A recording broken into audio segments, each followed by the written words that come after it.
Совсем крохотный, черный котенок горько плакал, сидя посреди улицы огромного города. Хозяин выбросил его, когда шел на работу. Бесконечный поток людей шел мимо, не обращая никакого внимания на трагедию маленькой жизни.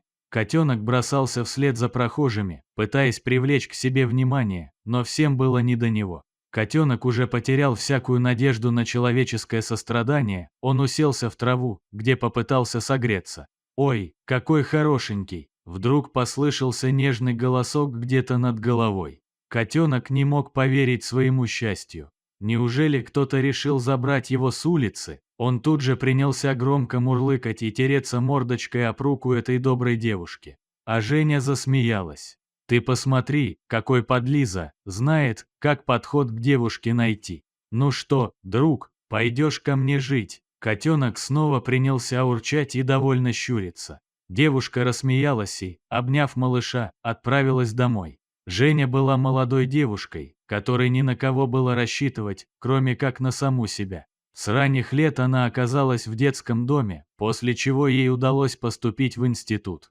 Поначалу жить приходилось в общежитии, где было весело, но назвать это домом вряд ли можно было. Через 2 года государство выделило ей однокомнатную квартиру. Женя изо всех сил старалась сделать свое новое жилище уютным, и ей это удалось. Вскоре появился парень, тоже детдомовский. Возможно, это и сблизило молодых людей на первом этапе. Однако, как выяснилось позднее, Олег вовсе не разделял стремление своей девушки добиться чего-то в жизни. Жить нужно, здесь и сейчас. Часто он любил говорить, оправдывая свой разгульный образ жизни. Чем больше Женя пыталась сражаться за жизнь своего парня, тем становилось хуже. И, в конце концов, случилось то, чего девушка боялась больше всего. Олега посадили в тюрьму. Теперь она его совсем не узнавала. Вместо веселого, симпатичного парня на нее смотрел высохший молодой старик, в глазах которого читалось лишь одно желание – достать очередную дозу, и ради этого он был готов переступить через любого. Поняв всю бесполезность своих попыток вернуть Олега к жизни, Женя приняла трудное для себя решение и прогнала его. Парень ушел не сопротивляясь, его уже давно не интересовала совместная жизнь. Теперь Женя уже полгода жила одна. Она уже начала привыкать к спокойной размеренной жизни без скандалов и драк. А сейчас у нее еще появился новый друг. Этот крохотный, черный котенок, который нуждался в ее помощи и заботе. Познакомив кота с его новым домом, девушка принялась приводить его в порядок.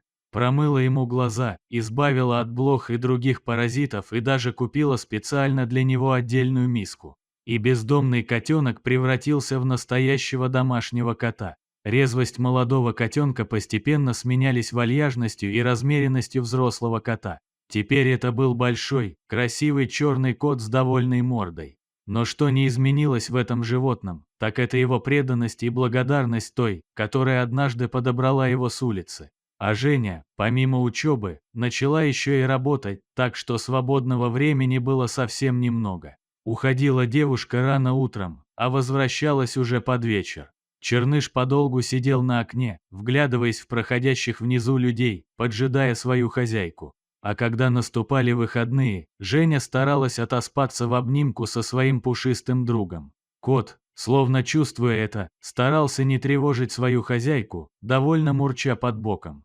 Но эта суббота пошла не по плану. Еще и 8 утра не было, как в дверь вдруг начали звонить, а потом сильно стучать.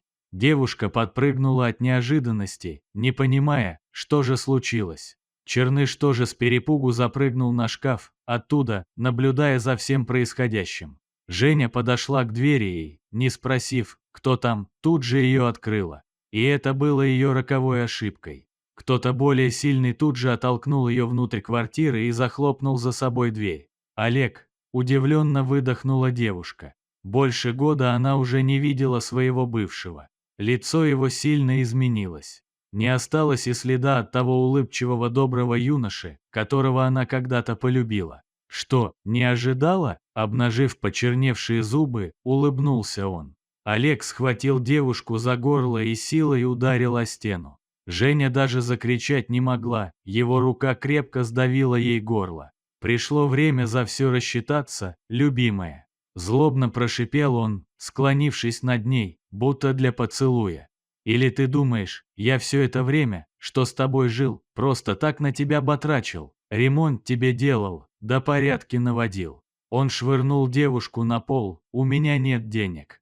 Все еще сидя на полу, пыталась она объяснить своему бывшему, что он и без того знал. Но тот, еще больше разозлившись, схватил девушку за волосы и поднял с пола. «Как это? Нет. А если найду? Телефон свой давай. Да, и ноутбук тоже. И попробуй только в полицию стукануть. Да я ж тебе на ремни порежу». Оттолкнув Женю на кровать, он без зазрения совести начал лазить по ее шкафам, складывая все, что ему понравится, в сумку. Не выдержав, девушка кинулась на него с кулаками. «Уйди, это не твое, это я заработала», понимая, что без компьютера и телефона она не сможет дальше ни учиться, ни работать. «Ах ты дрянь, ты еще и дерешься. Ну, сама напросилась». Повалив девушку на пол, подонок размахнулся, чтобы со всего размаха ударить ее кулаком в лицо. Но в этот момент за его спиной вдруг раздался оглушительный вопль. Парень, не понимая, что происходит, резко обернулся, и тут прямо ему в лицо со шкафа кинулся Черныш. Кот изо всех сил вцепился в рожу негодяя, заставляя того взвыть от боли. Олег вскочил, двумя руками схватил кота и оторвал его от себя. Все лицо его было в крови, едва не пострадали глаза. Рассвирепев, парень попытался пнуть Черныша, но тот сейчас больше походил на дикое животное, нежели на домашнего котика. Он весь распушился, став похожим на шар, его глаза пылали каким-то животным бешенством. Издав дикий вопль, кот вновь атаковал своего противника, вцепившись ему в ногу и прокусив мышцу. Олег вновь заорал от боли, пытаясь стряхнуть себя этого бешеного. Однако Черныш не успокаивался. Женя, не ожидавшая такой реакции от своего кота, жалась в комочек, ожидая, чем закончится эта битва. К своему стыду, парень решил бежать от этого защитника. Схватив сумку с награбленным, он кинулся к дверям, чтобы побыстрее скрыться отсюда, но тут подъехал вызванный соседями патруль полиции. Долго еще смеялись над горе-грабителем в полицейском участке. Еще бы, не каждый домашний кот заставит вора спасаться бегством. А вот Жене было ни капельки не смешно. Она поняла, что теперь рядом с ней есть существо, готовое отдать за нее все свои 9 жизней. И от этой мысли на сердце становилось тепло и приятно, а слезы сами собой начинали катиться по ее щекам. Дорогие зрители, если вам понравилось это видео, то ставьте лайк и подписывайтесь на наш канал. До свидания.